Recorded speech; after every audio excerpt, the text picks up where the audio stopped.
Welcome to the Brand Intelligence Podcast, the show where we pull back the curtain on some of the world's smartest brands. I'm your co-host, William Tyree, and we're here with my co-host, Tessa Court, who is founder and CEO of IntelligenceBank.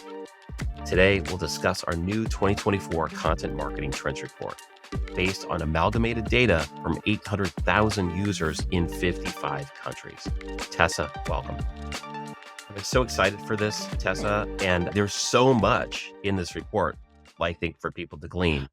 I can't even believe we're able to get that out in time, because there was so much data there that was just so rich and with so many great insights. Yeah, it's exciting to share that with our clients and also prospective clients of IntelligenceBank about what's the state of content marketing as well.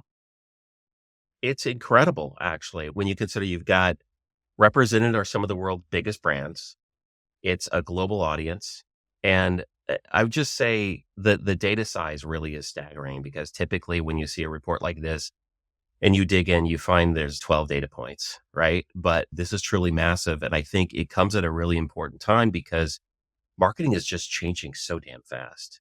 It is amazing. Totally. It's changing faster now than at any time in my lifetime.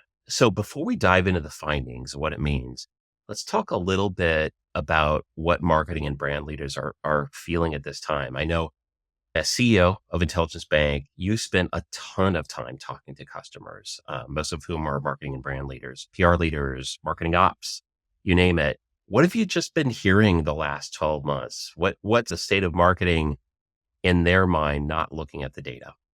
Yeah, well, I think everyone's talking about AI and doing a lot of experimentation, and we'll get to that later. But I guess there's three themes that really stand out for me. One is doing more with less, and this race for efficiency. And I think what's interesting about a lot of our clients and what they're feeling, and even if you read Gartner CMO study and other sources of data as well, is that the quantity of projects are not going away, but the team sizes are. So it's how do you use technology to really amplify your presence? So we're seeing, as an example, with some of our clients who manage brand portals, as an example, like they used to have a team of 10, now they have a team of 4, but they're using technology to amplify their presence across the organization as well. So I think that's one thing. And I would say also ad spend is still increasing, but budget overall for marketing is decreasing. So again, it's like more ads, more A/B testing, more projects, but fewer people to do that. So that's a real challenge. And that's where I think MarTech does come in. The other one is that teams are still really, marketing teams especially, are flirting with agile and are going agile and are using that. So I think McKinsey must have made a small fortune on advising companies on how to do that. But when you have a fragmented marketing team, it's hard, because brand, quality of messaging usually works best when it's a more hierarchical structure. But then when you have marketing leaders embedded in brand teams, or embedded rather into these project teams, it's really easy to do mediocre work. So I think one of the challenges that I'm hearing from a lot of our clients, especially who are agile, is like, what are the systems and processes we can put in place to make it easy for marketers to do a great job every time as well.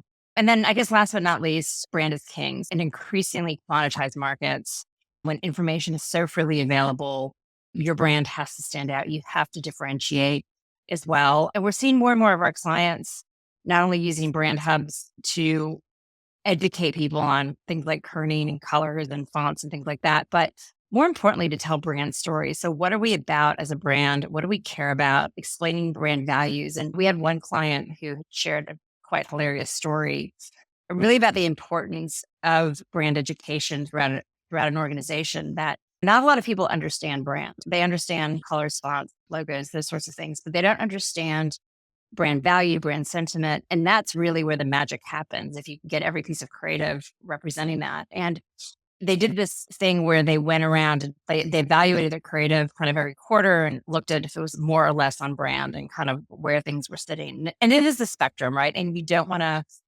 squash creativity to narrow your focus so much that everything looks the same, but you want to have a brand that can expand. But one of this particular client, one of their brand values was surprising.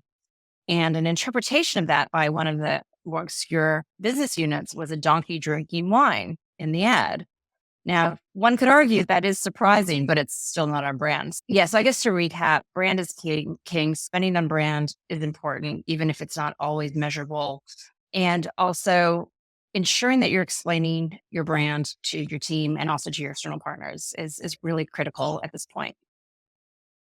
It's amazing. Yeah, all that really resonates. I think it's interesting. I feel like brand is having a renaissance at the moment, and I think it's because kind of part and parcel of pressure from shareholders, from CFOs to say, "Hey, how can we do customer acquisition more efficiently overall?" I think that having a really effective brand message is something that people are tuning into because I think in the past when budgets are higher, there's Mm. other ways that you can get around that if you don't have that effectively locked down and you don't have that kind of governance. But right now, having that kind of governance and being really aligned for internal and external partners is really key, I think, to Mm. making the whole thing work in a way that it wasn't before. The other thing that Totally. you Yeah. mentioned Yeah, was just on AI. the brand. Yeah, and just on the brand side of things, I do think also we were talking about this only when we're talking about our own marketing budget that PPC and digital doesn't necessarily scale. Like just because you throw more money at something, it doesn't mean it continues to be effective for large brands. And I do think it's also important that if you do invest in brand, people will come to you as well. Because when you have lead generation and customer acquisition outside of your immediate control, you're susceptible for price increases, competitive pressure, all sorts of things. But when people have a true affinity to your brand, that's where you're in control of acquisition and retention as well. 100%. All right. I love it. Let's dive into some of the numbers. So, two of the biggest things that stuck out to me in this report are the average marketing team is uploading 5,000 marketing assets to the platform year over year. And that is, you talked about budget pressure, and there's all kinds of pressures on marketing worldwide. But content production, we can see increased 54% year over year. My question to you is, given all those pressures, what's driving this big uptick in growth in your mind?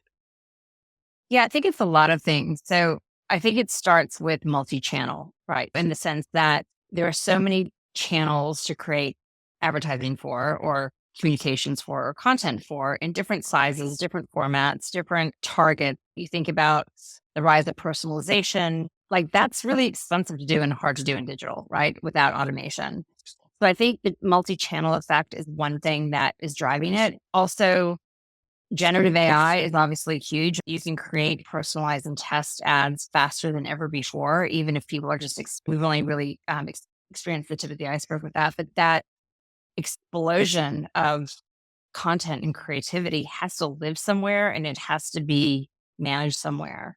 We're also seeing a big rise in creative templates. So, how do we take the administration out of designer's workload? I don't think any designer went to RISD or anywhere else like that to learn how to resize a logo 4,000 times. Being able to automate I would call it the design admin, I think is also helping teams when they're not growing to just work faster and more efficiently. And I guess last but not least is that everyone's a marketing department now. Everyone's creating content, everyone's creating digital assets, whether it's communications or brand or the product team is creating it. HR is creating digital assets and creative in some shape or form. Again, it's not just marketing now. And all of this creative needs to be on brand approved and compliant, whether it's brand compliance or if you're in government or insurance or banking, telcos, whatever it is, you have to be regulatory compliant as well.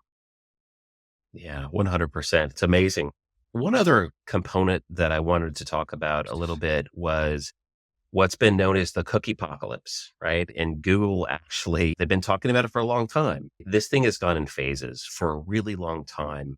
They have been under pressure to restrict the ways that people can be tracked across the internet using third party cookies, right? And they actually started doing some of that deprecation last month. So how is that, do you think, affecting brands' attitude towards content creation, or is it? Yeah, I think it's climate change, right? It's the huge problem that everyone's trying their best to solve and it feels hard and far away, but it's actually right here in front of our face. That's how I think about the cookie Yeah. situation. But I guess theoretically, it's about privacy protection and reducing spammy marketing for ultimately, which is better for the customer.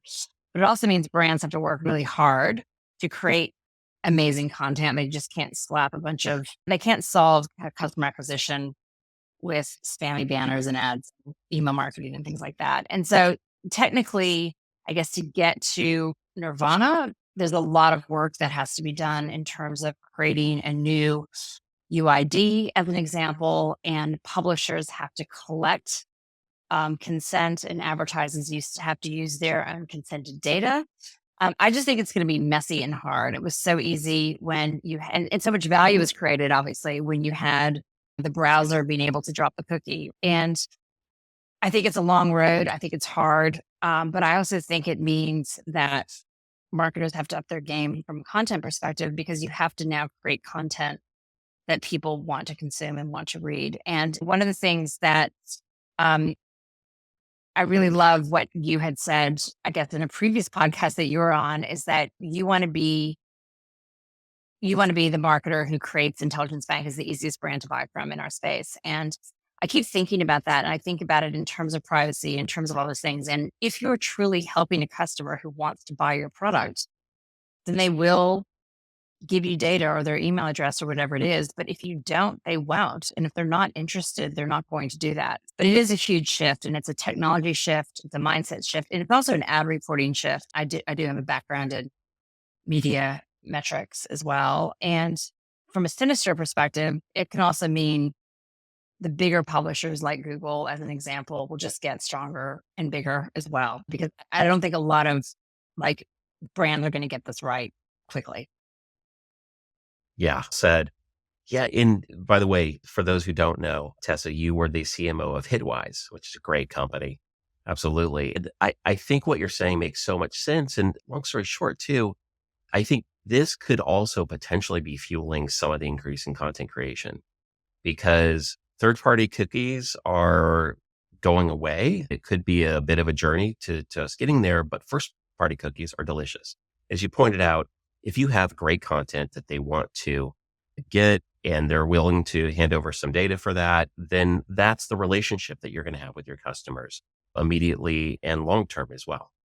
Yeah. I also think on the flip side, buyers, whether it's consumer or B2B, Yeah. nobody wants to be sold to, right? That is like the word. I think in Right. B2B marketing, as you think about it, and this is a little tangential to the cookie conversation, people fill out a form and they run for cover, right? Like they just do not want to be bombarded. So I think it's on the onus of marketing teams to create the go-to-market journey and the buying journey in a way where your customers can read and watch videos or whatever it is online and understand your product and your value proposition. If they want to buy from you, they will, or they want to get more information, they will. It will lead to ineffective ad spend, though, massively ineffective ad spend, which I don't think publishers are going to be that upset about, because you'll have to spend more, frankly, to reach your target market. Yeah, that's pretty much inevitable. I completely agree with that. Let's shift a little bit toward AI assisted marketing workflow. So the report discusses a pretty big uptick in AI assisted marketing workflow. And we all know about ChatGPT or Bard or Jasper, whatever you use for ideation, copy editing, data analysis. What other ways are marketers leveraging AI, and how is that impacting productivity today? Yeah, sure. So I guess in the report, we talk about a lot of things, and I guess augmenting that conversation with just conversations we have with our CMO clients and marketing operations clients every day. But I think the big game changer for content is generative AI for asset and copy creation, bottom line. So regardless of the tool that you use, that's exploded. A lot of marketing departments are experimenting. I personally think that the tech isn't quite there yet. I think it's not quite there yet for set and forget, but it's definitely helps with efficiency. And it's obviously the future and where people need to be testing and using it. The second one is personalizations. And it's ironic, like this cookie thing is going away. And so ads are going to be less personalized, or the opportunity. But from an email marketing perspective, and I guess just engaging with customers, like using AI to personalize offers based on the data that brands know about their customers is massive and it's just more impactful. That could go either way though, as well, because like you listen to a song on Spotify and they're like, oh, every song you like is New Orleans bluegrass jazz band. And I'm like, no, I heard that song once and I don't want everything I listen to be that. But I do think personalization is going to be huge. We at Intelligence Bank, we've been using AI since 2014 with asset tagging, reducing admin for metadata management. It helps with findability and using facial recognition and accessibility with talent compliance. So facial recognition helps to find talent across all images, as an example, really quickly. Closed captions using AI automatically on videos, not only from a marketing perspective, but from an accessibility perspective to comply with some of those regulations.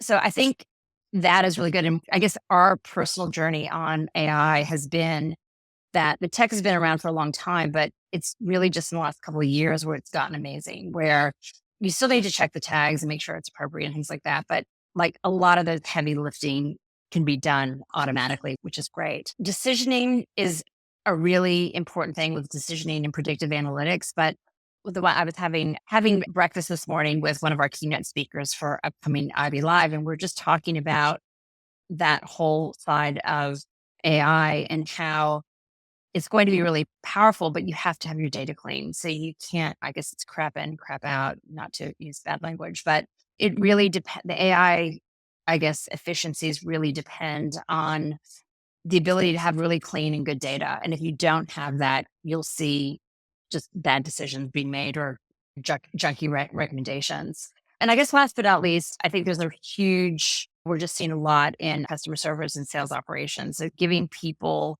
the answers they need early, and is your favorite line, being the easiest company to do business with. So giving people content that they need to evaluate your product, if it's a sales situation or if it's a customer situation, giving them the answers they need that's relevant to them and relevant to what they're doing. I just think it's super exciting. I think it's more exciting than when laptops came into vogue and people started using laptops instead of desktop computers. Like it's bigger than that. And I think anybody in marketing should be not scared of AI, but really embracing it and like having fun with it, because it is going to be just a huge game changer for us, which is great.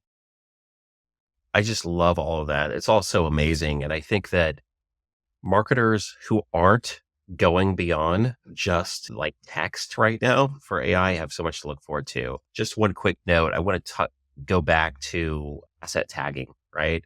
Object recognition, face recognition. I just think this is the most amazing thing. And I want to say, I think this may be the most underutilized aspect of AI for marketing workflow ever. Full disclosure, I used to be CMO of a face and object recognition company. So yeah, I'm an enthusiast, but it actually never occurred to me how much time could be saved for marketing teams.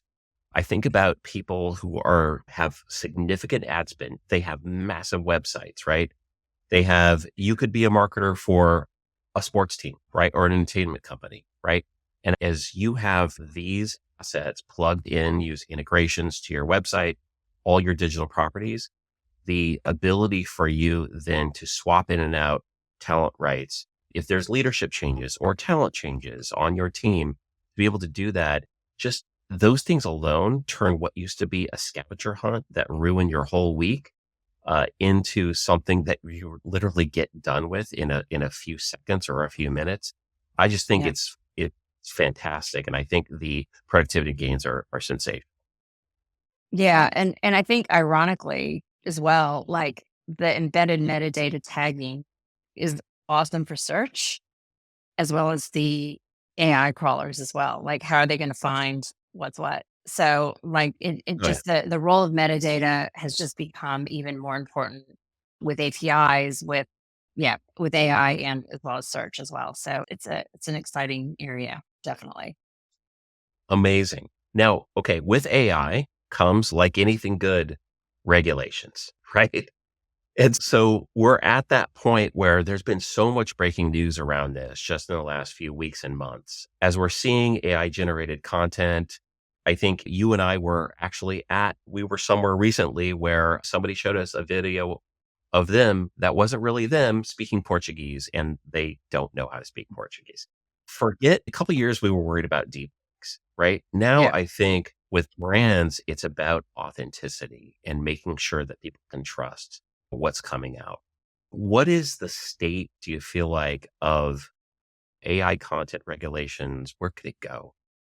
Yeah. So I think there's probably two branches with it, and it's not too dissimilar when digital photography came onto the scene, like what we're dealing with, like truth in advertising and when are you truthful, when are you deceptive. But I think there's kind of three stems of regulation that have to happen. One is just bad stuff should not be part of generative AI. So child pornography, how to build a weapon, hate speech, all that stuff that is just bad and should be banned anyway, but still gets on the dark web. Right. There needs to be pretty strict rules, I think, for the AI engines to manage that. The other one is disinformation. So and people need to understand you can get super creative and it's just your friend who is speaking Portuguese when he doesn't speak Portuguese, as an example, like, when is something used generative AI and when is it not? And I think that's a really important question that brands need to grapple with and talk about. I was talking with one of our clients when there was some technology that we were looking at that can change the talent in an ad. Like it could take, let's say, two elderly Caucasian people, and then with a swipe, you can turn them into a younger African American and a Asian person. So as an example, but yeah, you can physically do that now. But the CMO that I was talking to, he was like, why wouldn't I just use those people? I know I can save money, but I feel like that's really inauthentic and just really a bad thing to do. And then I guess the third thing is about copyright. So in terms of Europe is obviously ahead of the world on this already. I think February 2nd, they passed the EU AI Act just to start, but just really demanding transparency of what data is used to fuel these engines as well, which is really important. So I guess the technology is running a lot faster than the regulators can keep up. It is a little scary about that. But I do think, just coming back to brands, is that brands are all built on the concept of trust. And the minute you try to deceive people, whether they're your prospective clients, your current clients, your investors, whoever it is, that's a really bad thing to do. When I started my career in advertising 1,000 years ago at Ogilvy and Mather, I worked on the Kodak digital account. So Kodak, a lot of people don't know they invented the digital camera. But one of the things we were talking about the Kodak brand into the future was talking about the need to use, I guess, the technology to be creative, but to be clear about that and not to be deceptive. Like the minute you start deceiving people is a problem. And I think that's a really important thing for brands to adhere to and have a policy about and think about how they're going to be doing that. When we use AI for translation of our product, like we are upfront with our clients and we say, this is AI translated. So that should be your expectation. And I don't think there's anything wrong with doing that. And I think people appreciate that in the end. 100%. Yeah, I think at the end, it all comes down to trust, right? And the opportunities are so exciting to know that how we can use AI to do more with less and actually to do new things that we've never been able to do before. It's an amazing time to be a marketer or a brand leader. So exciting. But you're right. If you don't have that authenticity with your customer and you're not telling them what the deal is, then that's what it's all about. And I think that most people in your example there, they would be totally good with saying, oh, I get it. This is not all human translated. This is AI translated. And that's all they need to know, right? Because the savings and the gains from doing that, I think are going to be worth it to most versus Yeah. not having it or versus it costing a lot more. Yeah, correct. Correct. Cool. So with that, let's get a little bit more into video. So, I think that, over the last year, there's been a lot going on with TikTok around the world. I mean, some of the big things we've heard about is the music industry freaking out, artists freaking out when music rights are pulled from TikTok, which just happened and maybe they'll be back. But TikTok, for example, has been there are certain states where you're not allowed to use it now because of privacy fears. But all of that has done nothing, apparently, to slow the creation of video for corporate use, for sure. So Totally. you mentioned that Intelligence Bank has been around for 14 years. And what I find astounding is that 43% of all video uploaded to the platform was done in the last 12 months. That is just amazing to know. And I think it's an amazing indication of how important video is today. I'd love to hear your thoughts on that. What's driving it? Yeah, I think it's TikTok is a big part of that, but it's not all TikTok. So I think overall, it's easy to show versus tell. And so as just a media to share a story, it's easier to watch a video on a help desk article than watch it, or it's easier to watch it versus than read it. And likewise for advertising, like it's just a more dynamic kind of medium as well. And it's where customers are hanging out. So if we think about millennials just as one segment, they're spending 15% of their time watching 10 to 20 online videos a week. So that they're in that, they're not watching television. They're not watching like proper TV. And so I think advertisers need to be where they are. So I guess it's twofold. One is be where the customers are. And secondly, it's just more engaging to watch a video and people will remember and the recall will be a lot higher as well. And the cost of video production is also like just tanked. People can create really compelling videos using video templates or even recording this podcast as an example. Like we are not professional video editors, but it'll be great. And we'll be able to use this across media. And that's what a lot of our clients are doing right now. Yeah, 100%. It makes sense. Let's talk a little bit about MarTech. So, interestingly, there's a growing investment. You mentioned a growing investment in digital ads, but also in content marketing technology. I find this to be amazing considering how many IT folks in the world want to consolidate, and they should consolidate their tech stack in many cases. Yeah. So, how is MarTech buying changing in your mind? What are you hearing Yeah. from talking to buyers and customers? Yeah. So there's definitely a consolidation that's happening. And I'm also seeing more and more clients.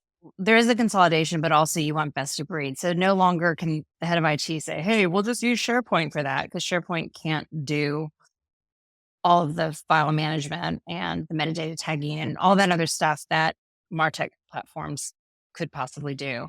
So I definitely am seeing kind of the rise of niche applications, like buying the best tool to get the job done, but also having a mandate that those tools can talk to each other. So having one piece of like technology that just sits by itself, I think is a very vulnerable place to be. And it's not very effective because it relies on whoever bought it to ensure everyone uses it to its fullest extent. And then people change. So I think the more integrated things can be, the better. And also making sure it's best of breed. And a lot of companies in the like mid 2010s or so, there's a lot of amalgamation and one company trying to be the best at everything. And we're just seeing clients, they're like, I just want a great DAM or I want a great brand portal or I want great marketing workflow. I don't need it to have a web CMS on the back of it. So that's what we're seeing mostly. And I guess the other thing is that because of the digital media explosion and obviously with AI, we're just seeing more demand for MarTech as well right now. And I want to go back to something you said before, which is we talked about that staggering number of assets being uploaded per company, right? It was over 5,000 on average. And as you rightly pointed out, it's not just marketing, right? It's a lot of it's marketing, but it's people from all departments. And I think that's a really telling statement because I think IT is looking to the extent that IT is involved in MarTech decisions.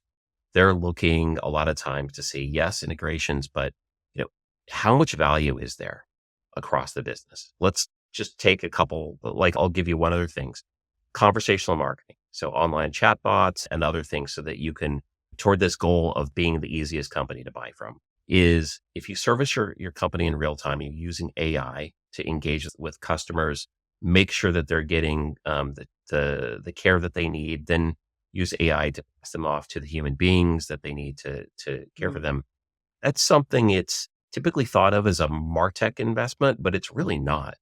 It's something that benefits. It's for your customers as much as it's for your sales team, your customer success team, and marketing, right? It's for everybody.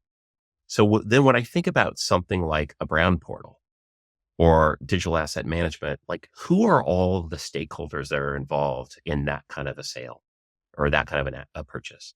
Yeah. So I think the point is it's not just one person. Most engagement for MarTech are multi-threaded. If it's a brand portal, as an example, it needs to be head of brand, but it also needs to be creative ops. It needs to be marketing. It might need to be head of employee brand as well. You might need to bring HR into it as well. So I think it's definitely multi-threaded. I think some of the challenges that a lot of people face with any sort of technology, like if you think about your own iPhone right now, you're probably using 20% of the capability. I know I am. You're probably 30%. Right. I'm probably 20%. But in terms of what you buy all these features, you're like, yeah, but you end up using a subset. So I think what's important when making MarTech decisions is that you also have a plan, not just to launch it, but also to embed it and to also ensure that you're using the capability that it offers. And sometimes these things become projects, people purchase it and they don't go deep enough. And because they're busy with 4,000 other things as well. So I think that's also an important insight as well. 100%.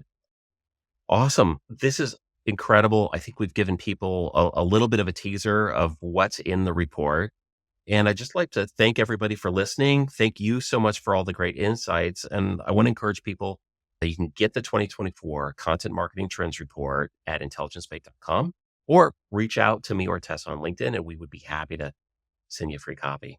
Anything else we should get into before we go? I think that's it.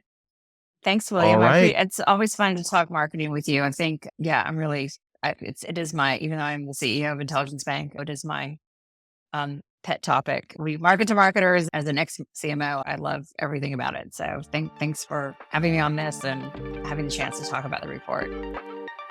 Thank you so much. All right. See you later.